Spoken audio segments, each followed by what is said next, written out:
Welcome to your Sprinkle with Hope podcast and your host Shane. Today our guest is Jaime Aymerich. I actually was able to meet him in Costa Rica while we were traveling there, and just a super cool guy. I really appreciate the humble, kind, loving person that Jaime is. That's really what drew me to him, and hopefully as you listen to this that you'll see those same things that I saw when I met him.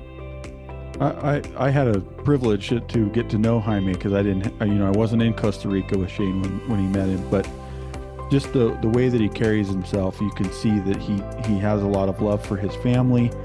And near the end, if you're listening to this, I would urge you to go onto our YouTube channel and watch it, because what the ending of this episode is, you can't get that by hearing it. You have to kind of see what's going on. So I would urge you to jump on our YouTube channel and give it a watch if that's not something you usually do. But here we go. Welcome to the Sprinkled with Hope podcast.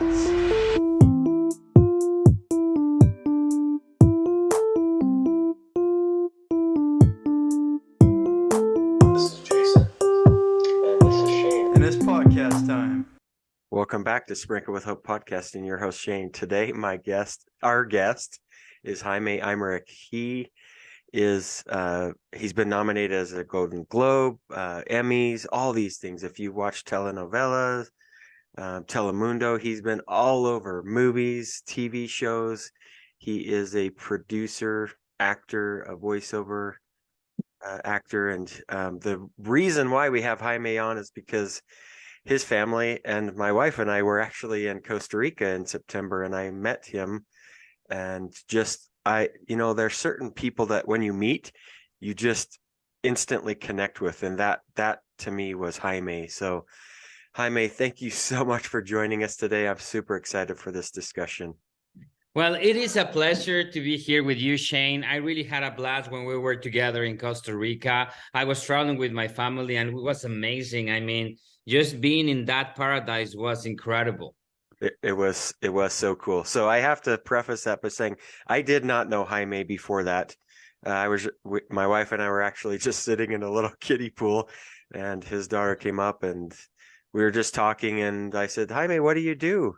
He said, oh, I'm an actor. I was like, wait, what? What? I would have never guessed. The thing that I loved about Jaime when I met him was just he's so humble, kind, giving, loving. I could just tell right when I met him. So that, when after that night when we went back to our room, my wife's like, we should look him up and see. It's like, yeah, he's this huge actor. And so when I got home from that trip, I reached out to Jaime and said, we need to have you on our podcast. So. Well, thank you, Shane. I mean, you and your wife were so nice and so amazing beings. That's when you go and you want to find people like you and your wife when you are in vacations. And he was we were having a blast. My daughter, Victoria, she's so outgoing. She talks to, and I'm like, okay, I try to catch up with her all the time. But it was fantastic. I remember Costa Rica, that place was wonderful, and you and your wife were amazing. So it's an honor for me to be part of your podcast here with you and Jason. I think you guys, I'm here, Yeah, thank you so much for joining us. So those of you who are watching, you can see Jaime's hat. It says "Create for You." That's a. Why don't you talk about that? Why did you start this? Talk about what that is. Well, like you said, Shane, I've been an actor for more than 30 years. So I started when I was young in Mexico City doing telenovelas. So I've been doing a lot of a telenovela is like a soap opera, but it has an ending. So we normally do around 250 episodes. So that's we do 250 episodes in 8 months. So we shoot every day for Monday through Friday or Saturday, and we just rest on Sundays. And that's the normal amount of work that we put into a telenovela. And normally we have an ending, and it's not like the American telenovela that goes forever. Yeah. The Mexican telenovela has an ending, and it's normally a love story and stuff like that. I'm pretty sure you're familiar with Telemundo, Univision. Yeah. So they they do a lot of telenovelas. I have worked for both of those companies, and in Mexico there is another company named Televisa where it's a leader on making telenovela, and literally it's like a factory, you know. So I've been doing that forever, and then I came to the US, to Los Angeles. I'm from Mexico City, so I came to the US in 96, 97, because I did an experiment that Fox Television did with Televisa. They wanted to do this telenovela, but in English, and it was called Acapulco Bay. So we did it in English, and we were using the same sets that the Spanish people were using. So we were doing, in Acapulco, we were shooting in some locations, and then the Spanish team was shooting, and then we were shooting after them. So it was amazing doing it in both languages, because one product was going to go for the Spanish-speaking audience, and the other product was going to go for Fox. So Fox did 5 telenovelas with Televisa, and I was in Acapulco Bay, and it was a success in the States. It was like really, really cool. And, you know, that's been in my mind forever, because I speak English, I speak Spanish. I've been in movies and television in Spanish, and I've been in English as well. And it's 2 different worlds, even though it's kind of like the same, but it's not. It's 2 different worlds. I've been lucky enough to be shooting with, just to give you an example, I was shooting a movie with Antonio Banderas, Meryl Streep, and Gary Oldman with Steven Soderbergh. And I remember we were shooting one scene with Meryl Streep, and, you know, it takes the way that you approach the work in English is way different than in Spanish. You know, in English, we were shooting with them, and it took us like a whole day just to shoot one scene. And I just finished shooting the Garcias for HBO Max, and we were shooting that show for Warner Brothers, HBO Max, and it was a whole thing in English. And you guys can check the series; it's in HBO Max. Cool.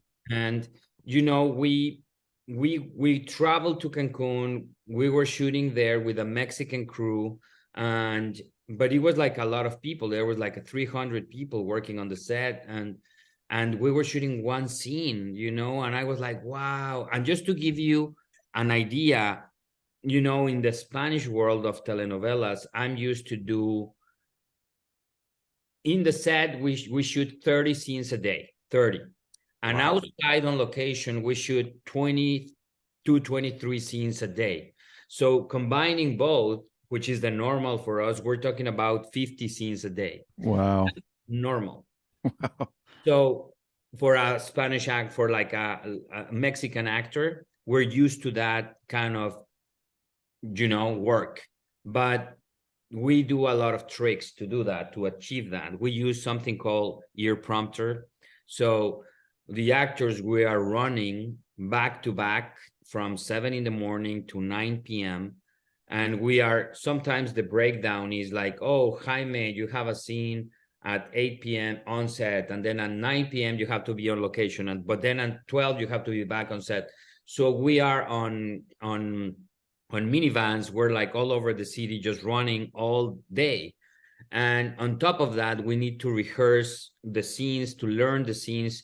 We just have an opportunity for one rehearsal, and normally it's a 5-minute blocking rehearsal. Like, you know, it's like, okay, so you're there in the set, and there's the actors, and then there's the director, and then the director, he just tells you, like, you came in from that door, you step here. Okay, so now you come in from here. Okay, let's rehearse. Boom, boom, boom. Okay, let's shoot it. And you just shoot twice the most a scene. And if you don't say I've been in circumstances where we have a mistake on a dialogue, but if it's not a substantial mistake, they let it go. Yeah. It's because they are on time with, like the director on location, he has to make sure he has 23 scenes at the end of the day. And the director of the set, he has to make sure he has 30 scenes a day. So we are like, literally, we have people, which normally is the line producer assistant, he is on top of every actor. He's like, Jaime, you need to be on makeup now. Change. Where is your clothes for the next scene? Change. And I'm like, okay, I'm running. So I'm always running. in my wardrobe, in my trailer or whatever I am, like there is the new clothes for the next scene. And I'm like, and I have to be on top of everything because I go like, wait, I'm coming from this scene. Where is my watch that I used in the last scene? So we're catching with continuity with the people from continuity. And it's a massive, massive work when it comes to do a telenovela in Spanish, but we're used to that. And we can have a whole novela in 8 months, done, ready to go. I Wow. did Betty in New York, in Miami. We shot it in Miami with Telemundo, and it was incredible because it's supposed to be New York.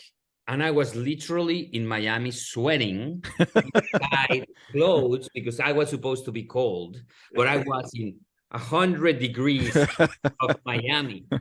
And they these guys downtown Miami like if it was New York. So we were shooting there every day, and we shot a little locations in New York just to make it the feel, but we were most likely shooting the whole thing in Miami. So we're used to that, you know. But Yeah. in English is different. English is one scene a day. When I was in Cancun, that was vacation for me. Yeah.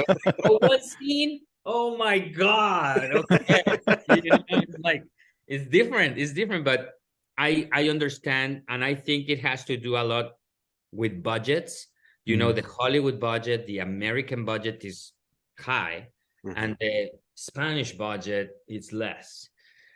So that's the difference, but we have the training, or I have the training to do both, and I've been in both situations. And you know, American television is more like making a movie where you take a long time to light the scene, to do the thing, to really check. Sometimes I've been when I was shooting Weeds, I mean, this director came to me and he wanted to shoot the scene from every angle. Like literally, I repeat the same scene like 30 times. And he put a camera on top of me, below me, beside me, like everywhere. And I was like, we're doing it again? Okay. You know, and it was like just repeating it. But I guess, you know, in the American budgets, you have more money to play with more things. Where in the Spanish world is like, hey, I said something wrong. No, it's fine. Let's move on. That's funny. Yeah, I know. But that's what happened. And that's why I came to the US, because I've been an actor all my life.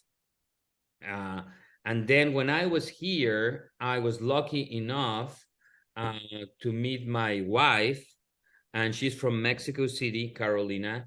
And we have two kids, Victoria and Canela. And we started helping friends to cross over from Mexico to the US. Oh, okay. So some of the friends that I have worked with before, they said like, oh, you're in the US, you're in Los Angeles, you're in Hollywood, so we want to try. Can you help me? What do you need? Do you need an agent? You need this, you need that. So I started helping some friends. One of the guys that I helped was Eugenio Derbez, which is the comedian that he's in How to Be a Latin Lover. He just won an Oscar with Coda, with the film. He plays the music professor there, and he was in Overboard, the movie. He's been in different movies that has been successful, but I helped him to come to the US. I was able to pull in and petition for his Hollywood Walk of Fame star, so they gave it to him. And he's a very good friend, and he's very successful. So I started doing that. Then I brought some writers for the show Jane the Virgin. So Jane the Virgin, we put some Mexican writers back then. And then I brought another actress, Melissa Barrera, which is in the Heights. So we also helped her come to the US, get her her legal documents and her agent and the gigs and everything. And then after that, I did that with my previous company. And now I have a new company. But with my previous company also, I did a show called Julia and the Phantoms. And I executive produced, because at some point I said, okay, I'm helping actors, I'm helping writers, I'm helping directors, but I also I'm interested in just also crossing over stories, because in Mexico we have a lot of stories to tell for television.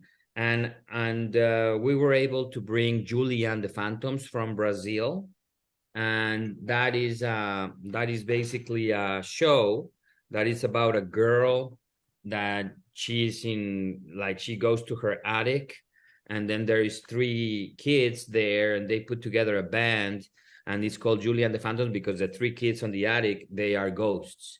So they did this show in Brazil, and it was quite successful. Then we got the rights, we brought it here, and we did it with Kenny Ortega. Kenny Ortega, he created High School Musical. Yeah.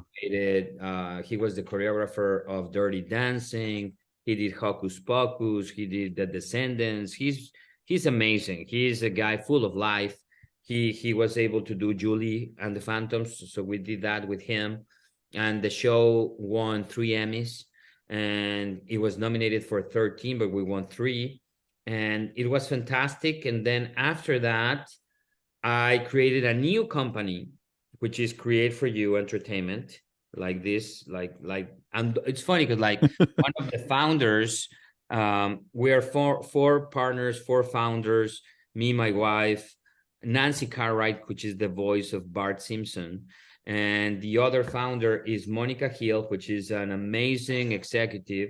She's really she has a lot of ability doing television and movies, and she comes from the world of movies.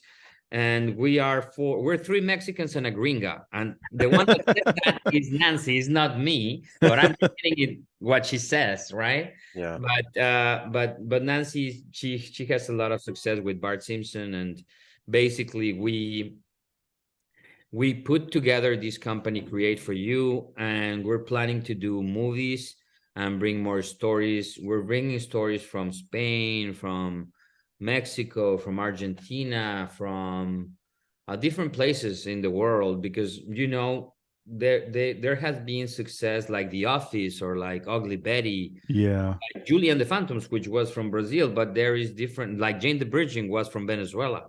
So we started identifying the successful stories, and we've been bringing them, and we're putting together teams with high caliber people, you know, like amazing showrunners and producers and directors. And we're also bringing some companies, Create for You associated with the company of Wilmer Valderrama and John Pollack allied. So we joined forces together. So we're bringing directors, writers, you know, there's one department in my company that handles that with Allied Management, which is John Pollack's company, so, and Wilmer company. So we're just joining forces with key Latinos in Hollywood, you know? Yeah. That's awesome. That's us. Yeah. That's awesome. I want to ask you, because it seems like you're a family man. You got these 2 kids and your wife, and so talk to me a little bit about your family and what they mean to you, and just how they've kind of helped you through this success in your life, and really help bring you to where you're at. Man, my family is everything to me. Everything to me. You know, I met my wife in Mexico City, and you know, it was an instant, oh, we're gonna be together forever. I knew it, you know, because it was amazing the way that I met her, because my father was in Mexico with my mother. Now my mom lives next to me here in the States, and my father passed. But sorry to hear that. When my father was alive in Mexico, he got an accident. He was like a bohemian singer.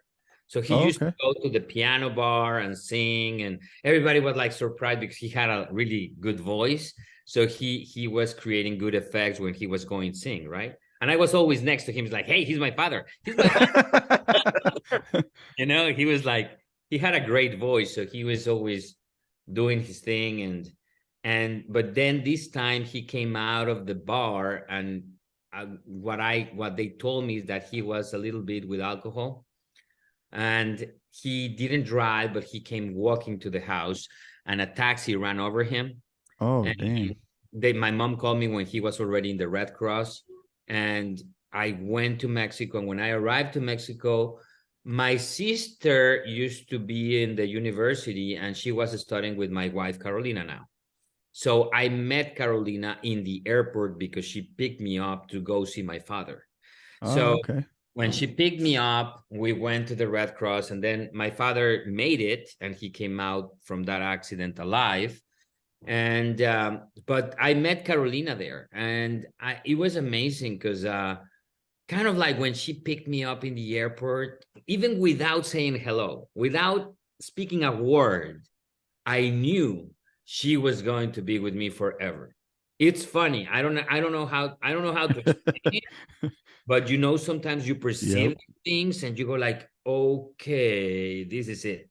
Yeah. And so we started dating, then she came to the States, then we got married, and then we waited a long time because we've been married for a while. We were married and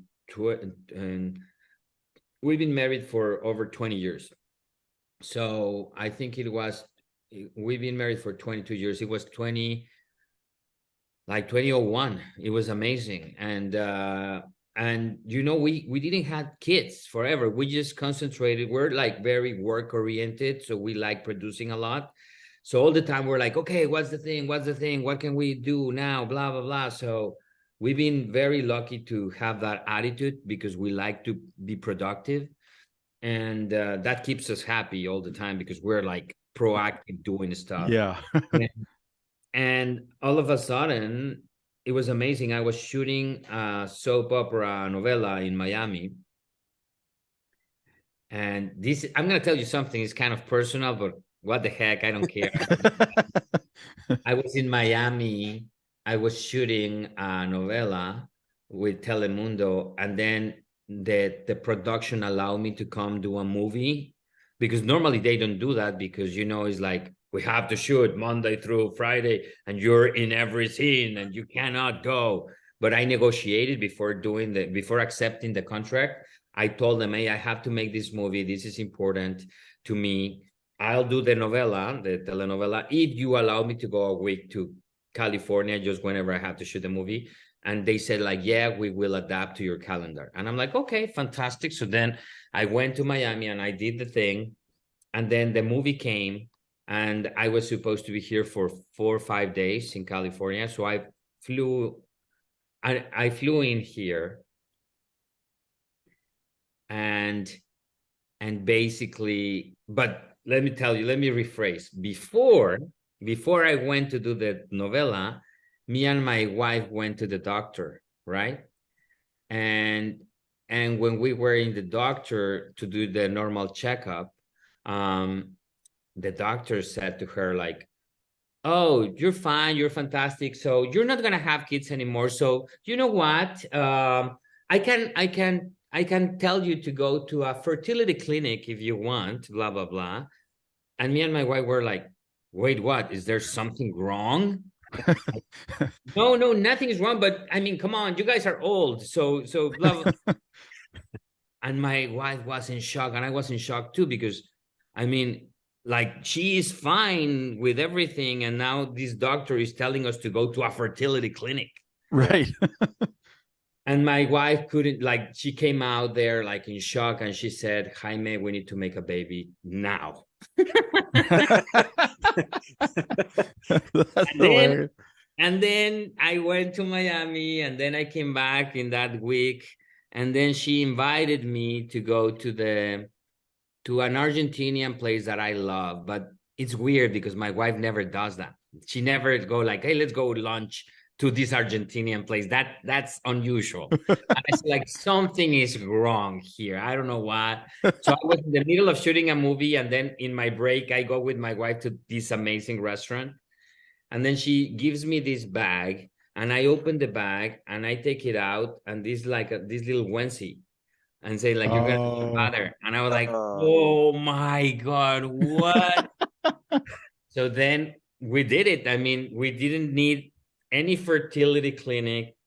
We didn't try like more than like we just tried once and boom, there it is. That's awesome. And that's Victoria. And Victoria now, she has 3 years and a half and it's been amazing. I mean, it is the best gift ever. It is the best thing that ever happened to me, I just have a blast with Victoria. You saw her running. Yeah.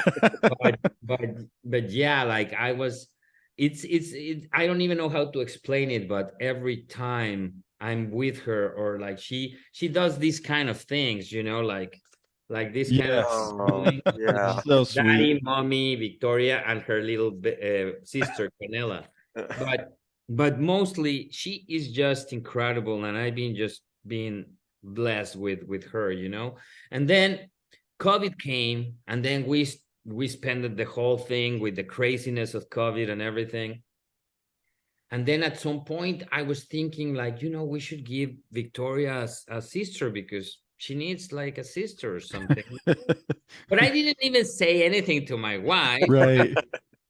And then I remember maybe I just brought it once in the kitchen. I said, like, hey, we should give Victoria a sister. What do you think?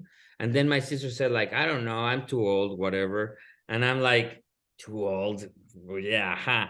It's like same thing like before with the doctor. So then we tried it, and then all of a sudden she started being nauseous or something. I'm like, hey, are you pregnant? And then she's like, well, I don't think so. And then I went and I bought the test, and then we did the test, and I'm like, dude, you are pregnant. And then we were just like, so, but then we got COVID at the end, like Victoria, like me, Victoria, and Carolina, everyone got COVID at the end of December last year. And so the whole Christmas and the whole New Year's, we were in bed sick with the COVID thing. Victoria was like just 2 days with COVID, and then she was fine. But me and Carolina, we were like in bed, trembling with the fevers and everything. Oh yeah. But she was pregnant. And then we like the COVID went away in January, and Canela was supposed to arrive on January 24th, and she arrived in January 9th. So we finished COVID and then run to the hospital. And I was like, dude, I'm just getting out of COVID. Now we have to go through a hospital. Yeah. Yeah. I love them. They are everything to me. Canela and Victoria, they are just, my sweethearts. I don't know if are you guys fathers? Yeah, we are. So that was another thing that I really appreciated about Jaime when I met you.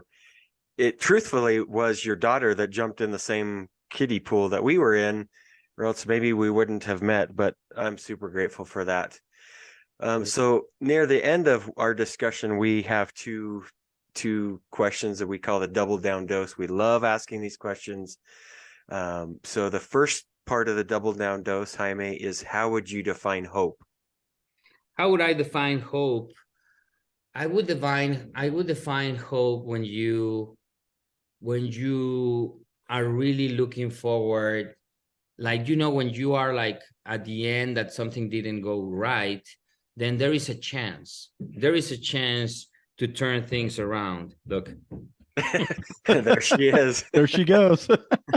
Yeah, she is one of a kind. Yeah, I love her. But yeah, I think when you have maybe things can seem hard, or maybe there is no way out of a problem or something, and there's this little moment when you can turn it around. And I define that hope, it's like that moment where everything might seem lost, yeah, but it's not, and you can actually turn it around. That's a really... I like that. That's a great explanation. So the second part of the double down dose, Jaime, is what is your definition of love? My definition of love. Okay, I can show you my definition of love. Like, there is my definition of love. Yeah. So sweet. You see that? Yeah. This is Canela and this is Victoria. So adorable. So sweet. No. Jaime, so that's my definition of love. Yeah. They are like amazing, beautiful, and there is like this quote that I like, is like, Amar a pesar de todas las cosas es probablemente el secreto más grande del universo. To love despite of everything might be the biggest secret of the universe, LRH. And that's, I think that's called greatness, you know? So love in spite of everything, you know, That's, like I yeah, that's love the that. secret of the universe. Yeah. yeah. You know, Love Thank you Jaime, for in spite sharing. of everything. Yeah. Jaime, I loved that you shared a picture of your daughters and said, "I'm going to show you what love is." You know, I love you, brother. I'm so happy that we were able to meet in such a beautiful place of the country. I mean, the world, just an amazing place Costa Rica is. Jaime, thank you so much for joining us today. Super, super grateful for you and that I'm able to call you friend. Likewise, my friends, like here, whenever you need me, whatever I can do to help, I'm here. You have me, you have my number. Call me anytime. It's been a pleasure to be in your podcast. And anytime, guys. I wish you a great end of the day and a great weekend. Yes, thanks for coming on, Jaime. It was a pleasure to get to know you a little bit more and see your love right firsthand. I Likewise, my love it. friend. Likewise. It was, you guys made my day.